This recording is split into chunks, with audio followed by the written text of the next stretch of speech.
வாழ்க வையகம், வாழ்க வையகம், வாழ்க வளமுடன். குரு வாழ்க, குருவே துணை. அருள்நிதி பேராசிரியர் அன்பழகன் திருவண்ணாமலை. அனைத்து அன்புள்ளங்களுக்கும் வாழ்க வளமுடன்.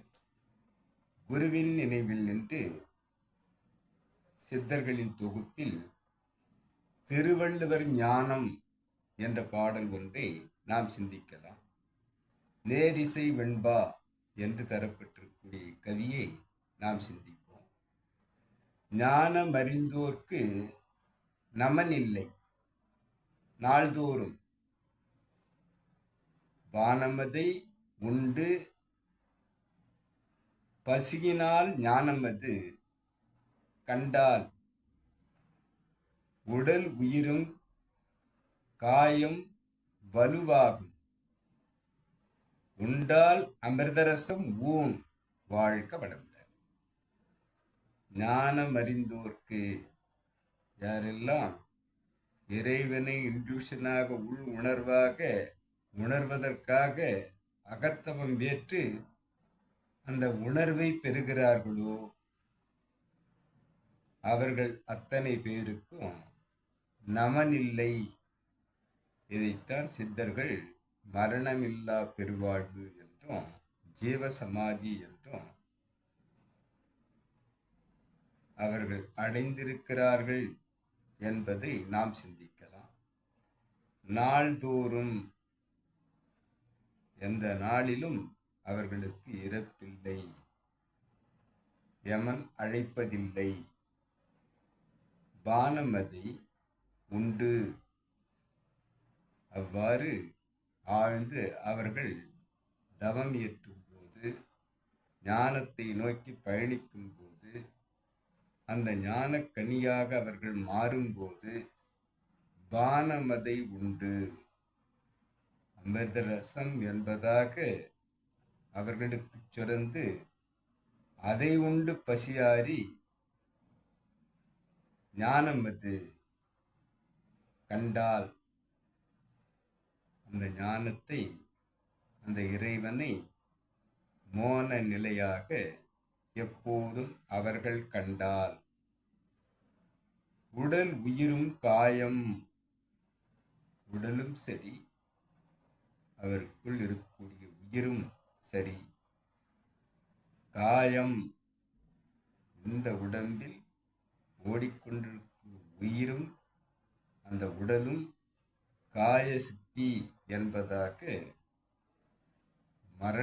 மரணமில்லாத உறுதித்தன்மையை உடலும் உயிரும் ஏற்கும், வலுவாகும், காயம் வலுவாகும் என்று கூறுகிறார். உண்டால் அமிர்தரசம் ஊன். அந்த அமிர்தரசம் எப்போதும் அவர்களுக்கு கிடைத்து கொண்டே இருப்பதால் இந்த ஊன் அந்த அமிர்தத்தை உண்டு உயிரும் உடலும் வலுப்பெற்று அந்த மரணமில்லா பெருவாழ்வு என்று சொல்லக்கூடிய நமனில்லை என்பதாக தன்னை மாற்றிக்கொள்ளக்கூடிய சாத்தியக்கூறு அவர்களுக்கு ஞானம் அறிந்தோருக்கு உண்டு என்பதை தெரிவிப்பதாக இப்பாடல் வந்திருக்கிறது. ஆக ஞானம் அறிவோம், குருவை பற்றி கொள்வோம், குரு காட்டும் பாதையில் செல்வோம்.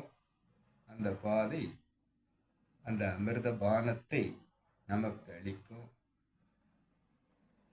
நம்மை மரணமில்லா அந்த நிலைக்கு உயர்த்தி நம்முடைய உயிரையும் உடலையும் காக்கும் என்பதாக இப்பாடல் வந்திருப்பதை அமிர்தரசம் ஊன், இந்த ஊனுக்குள் அமிர்தரசம் உண்டால் தினம் தினம் நாம் அதை செய்து கொண்டே இருந்தால் நாள்தோறும் என்று குறிப்பிடுகிறார். அவ்வாறு செய்யும் வானமதை உண்டு பசியாரும் அந்த ஞானமது நமக்கு தெளிவானால் அதை கண்டால் நம் உடலும் உயிரும் வலுப்பெறும், மரணிக்க செய்யாத நமனில்லை, யமனுக்கு வேலை இல்லை என்பதாக இந்த அமிர்தரசம் நமக்குள் வந்து அதுவே நம்மை காக்கும் அமிர்தரசம் ஊன் உண்டால், அமிர்தரசத்தை இந்த உடல் தினம் நாள்தோறும் நமக்கு கிடைப்பதாக நாம் செய்து கொண்டே இருந்தால் அந்த நமன் என்று சொல்லக்கூடிய யமன் நம்மிடம் வராமல் நமக்கு மரணம் இல்லா பெருவாழ்வு சித்தியாகும் என்று கூறும் இச்சிந்தனையை இன்றைக்கு சிந்திக்கலாம். சிந்திப்போம், குருவை பற்றி கொண்டு செயலாக்குவோம். நாமும் இந்த மரணமில்லா பெருவாழ்வை வாழ்வதற்கு முயற்சிப்போம், பயிற்சிப்போம், பழக்கமாக்கிக் கொள்வோம். யார் கேட்டாலும் குருவின் பயிற்சி செய்வது நமக்கு வழக்கம் என்று நம்மை மாற்றிக்கொள்வோம். அனைத்து அன்புள்ளங்களுக்கும் வாழ்க வளமுடன்.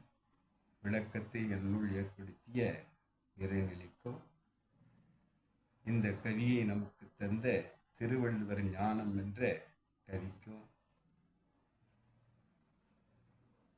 நமக்கு வழியை காட்டிக் கொண்டிருக்கக்கூடிய குருமகான் வேதாத்திரி அவர்களுக்கும் நன்றி நன்றி நன்றி. வாழ்க வளமுடன் என வாழ்த்தி நிறைவு செய்கிறேன். வாழ்க வளமுடன்.